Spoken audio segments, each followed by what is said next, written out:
is a sacred story. And where sacred stories get their power is not on the literal level, what literally happened or didn't happen. That's not where we go to find the rich part. In a sacred story, you look at the elements of it and say, where is that my story? Where can I grow by looking at that? And so, as I sat with that story and reflected on it over the last couple of weeks, these are the elements that came to me.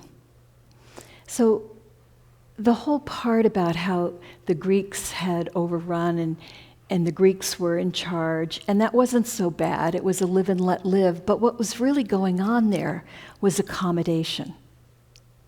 And you could look at this and say, well, this is cultural evolution. And some people were adopting the ideas of the Greeks, and they were evolving as a society, and it was a good thing. Maybe. But in our personal life, when we take that idea of accommodation, it has a lot more power.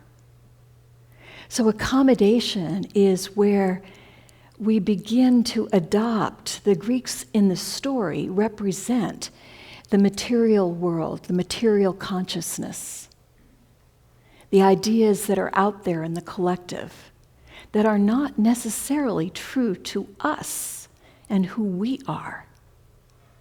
But everybody's doing it, and so we sort of drift over and start doing it too. But it's not home. It's not our North Star. But we kind of conveniently forget that. Now, that could be something with ideas, but it's really more powerful if we dare to look at it and where have I lived that? So as I was thinking about that, I thought about my previous husband, who we got divorced, but prior to that, there was a lead up that was accommodation on my part. He did something, he betrayed me, and he's got his whole story of what led up to that. And there was a flashpoint for me, much like with the priest who sees one sacrifice too many of a pig on a Hebrew altar, and he says, enough. So I had my flashpoint where I ended it. But as I looked back, I thought, wow, how long had I been putting up with a situation that was not right for me? And it wasn't that my husband was a bad person. He wasn't doing terrible things. But in order to live in the situation that we had created together, I had to silence my own voice. I had to pretend that I didn't know what was true for me. I had to give in to being weak instead of being strong. And that went on for years. It took that flashpoint. And even with the betrayal, it was 2 years later. It wasn't like he did it and it's like, boom, out of here. No, I was able to continue accommodating for 2 more years.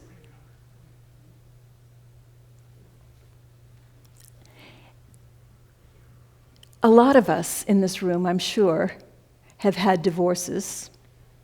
And it's easy to look at the person we divorced and say, all the awful things. And if you're looking for a new partner and you meet somebody who only can say, all the awful things, run. Because they haven't done their work. you have to be able to look and say, the old "it takes two to tango." How did I cooperate with that? Where was I involved? And I don't know about for you, but for me, it was through accommodating and not standing true to who I am and what my soul needed. So in this sacred story, you have a group of people, a culture, who are not, some of them are standing true, and some of them are moving over and accommodating, and not only accommodating, but looking at the ones who aren't accommodating and saying, you're so old-fashioned. So there's something where the culture is splitting apart, and it took the craziness and the violence of a person to come in and start really oppressing, killing and sending people into slavery and all those terrible things that he did, desecrating the tradition. It took that for, as a collective, for them to stand up and say, enough. And so each of us gets to ask, what is it taking in our lives? And maybe right now you're in that place. Maybe you're in denial of something. Maybe you're putting up with something that is not healthy for you to put up with. It might be something that involves another person, or it may be something that you in your own mind are telling yourself. So ask yourself, who is my Antiochus? It might be the voice in your head that is telling you, oh, I'm too busy for my spiritual practices. I don't have time. That's a familiar voice, isn't it, for some of us? That's not truth. Because spiritual practice is how we remember who we are. That's why it was so important to the Hebrew people that they continue with their spiritual practice. It isn't that the practice itself was so wonderful, it was that those were the practices of their tradition that helped them to remember who they were, how they aligned with the divine.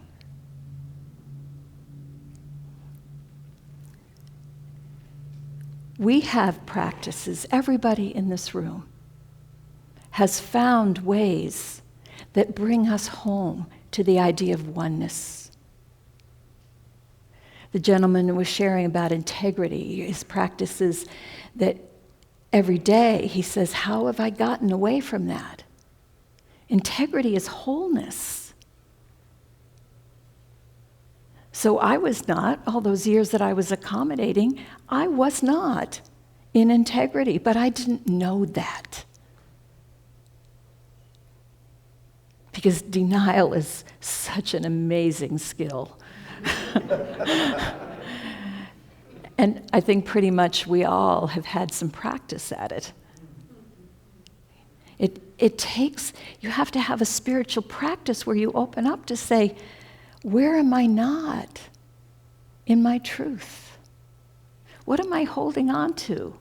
Maybe that I need to forgive and let go, because this is not, this baggage, this resentment is not my shining light. And it doesn't, when you have that flash point, it isn't like, now I see the light. Okay, it's all good. It takes a fight. And the fight is not a fight in the sense of violence, but it's the strength and the dedication and the focus that takes us from being off-center back home to the truth of who we are. And it's not always easy. In fact, probably never. But it's required and it's important. And when we get ourselves back center, that's when we open ourselves up to the miracles. In the story, when they finished with the fighting, they come back and, yeah, there's a mess there, but the light, the pure light, is still there. It's the light of our true beings. And they think that they don't have enough to keep that light burning. And yet somehow they do. Because the light is eternal. The light is our essence. It never goes out. But we are not always paying attention to it. And so our task is to become aware of the light. When we think about how the light somehow, seemingly magically, continued to burn, we could say that's God's grace. And that's what they thought, right? The people in the story believed that. And so I wonder, how do we think about it? Because at Unity, we talk about oneness. And so in a concept of oneness, there can't be a God that's outside of us. A God that's patting us on the heads and says, oh, good job, I'll do this for you, I'll keep the candles burning, or whatever the thing is. There isn't an outside, it's all one. And the outside it's outside of our consciousness. We're not paying attention. But when we step in to the truth of who we are, when we do that, the light is there, the grace is there. Another way of thinking about grace, which it's been quite a subject of discussion in spiritual circles over the years. What is grace? Where is it coming from? Do you have any say in whether it's there? And there's a lot of embedded theology about, if you're good, then grace comes. Or God gives grace even if you're not good. There's just always grace there. But I want to present a more scientific idea of grace. And that is the bioenergetic field. The field of all creation, of which we are aspects. If you think about it that way, it's always there. The energy that we call grace is always there. Are we paying attention to it? Often not. But we could. That could be a spiritual practice. It's the energy that connects us to all that is.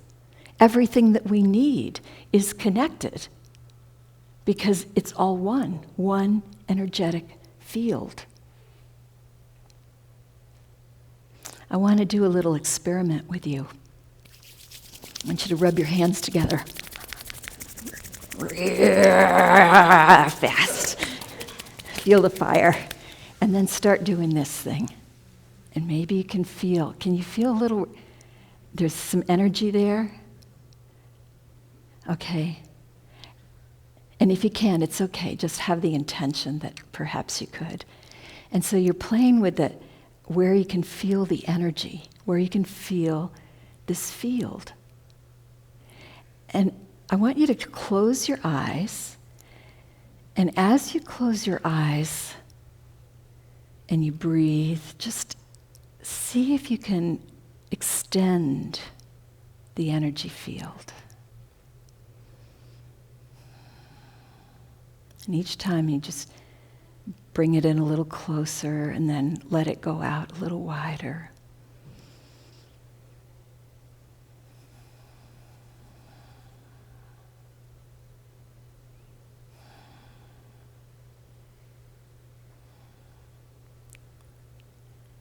And as you press inward, just ever so gently, you can feel this energy like an energetic ball that you're holding.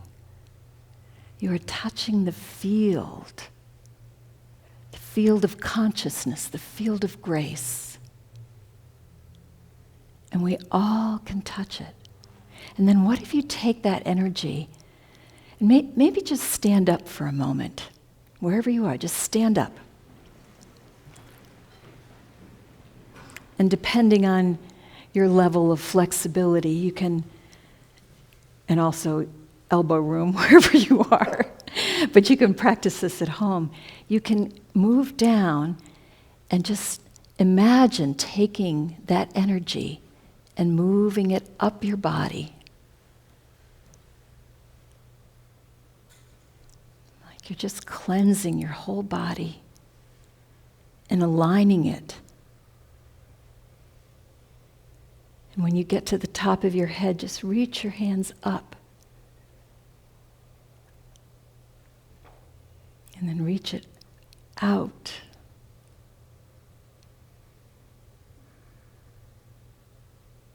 And then reach it down. So you're touching all the elements. You can reach in front and reach behind. And just conclude with at your heart and just feel the energy pulsing from your heart.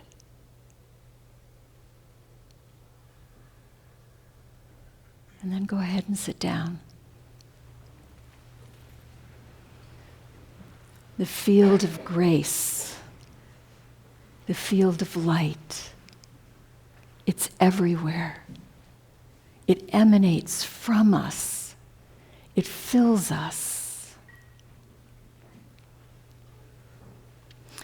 In the Hanukkah tradition, perhaps you notice this candle here, it's called the shamash. Is that the right? Shamash? The shamash candle is the one with which you light all the other candles. We are the shamash candle. We are here to spread that light into the world. Miracles aren't accidental. Miracles are emanation of our intention and our love. And if we practice, we light the world. I want to end with a poem by John Rodell. In the face of war, I'm so small, yet love is big.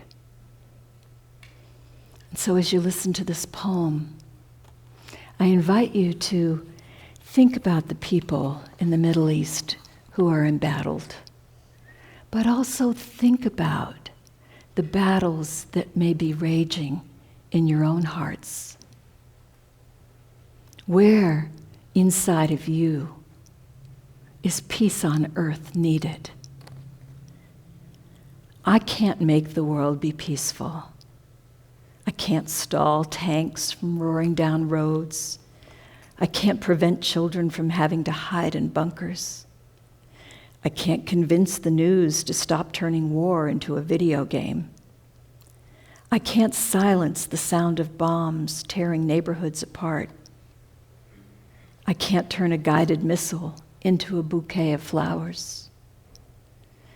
I can't make a warmonger have an ounce of empathy. I can't convince ambassadors to quit playing truth or dare. I can't deflect a sniper's bullet from turning a wife into a widow. I can't stave off a country being reduced to ash and rubble. I can't do any of that. The only thing I can do is love the next person I encounter without any conditions or strings. To love my neighbor so fearlessly that it starts a ripple that stretches from one horizon to the next. I can't force peace on the world. but I can become a force of peace in the world. Because sometimes all it takes is a single lit candle in the darkness to start a movement. Lord, make me a candle of comfort in this world. Let me burn with peace.